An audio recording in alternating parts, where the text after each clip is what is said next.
তো ছোটোকালিতে আসি, তো কম না। আমি এই পাম আর এই তিনটা আমি ছোটোকালিতে দেখতেছি, খালি যা সেটা ডেকোরেশনটা চেঞ্জ হয়েছে আর ভিতরে কিছু মাল মশলা চেঞ্জ হয় না, খালি ডেকোরেশনটা চেঞ্জ হয়েছে। কিন্তু এত পরিমাণে লাগানো ছিল না, কিছুটা এক হাত পর্যন্ত খালি ছিল। কারণ এই বিল্ডিংটা প্রথমে ছিল 5 তলা, তারপরে সে করে দিছে। কিন্তু এরকম মানে এরকম লাগানো ছিল না, গ্যাপ ছিল।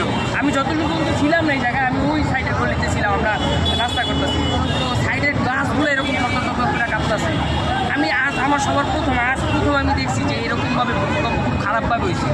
আর বিল্ডিংগুলো এমনভাবে কাঁপছে যা বলার বাইরে। চেয়ারগুলোও এক জায়গার মধ্যে এক জায়গায় থাকে নাই, সামান্য তো এই বিল্ডিং, কিন্তু এই বিল্ডিং অনেক আগে থেকে এক হাত পর্যন্ত গ্যাপ ছিল।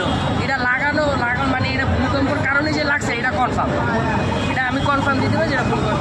এর আগে জীবনে কয়বার ভূমিকম্প টের পেয়েছেন এবং আজকে কিভাবে টের পেলেন? আজকে সবচেয়ে ভয়ানক 5.5, যেটা বলার বাইরে।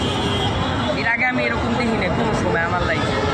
পাশে আমরা দেখতে পাচ্ছি যে প্রাণ সেন্টার, ওখানে নাকি কিছু মানুষ বলছে আগে থেকে এরকম ছিল না, আগে থেকে এরকম আমি দেখি না। আমি তো দেখছি এরকম এর আগে যখন আমরা এই জায়গায় যাইতাম তখন একান্ত ফাঁকা ছিল। এই জায়গাটা বিড়াল বন্ধ করতে পারতাম, তো বিড়াল যাওয়ার মতো একটা ক্ষমতা নাই, এত পরিমাণে মানে চাই পেয়ে গেছে জিনিসটা।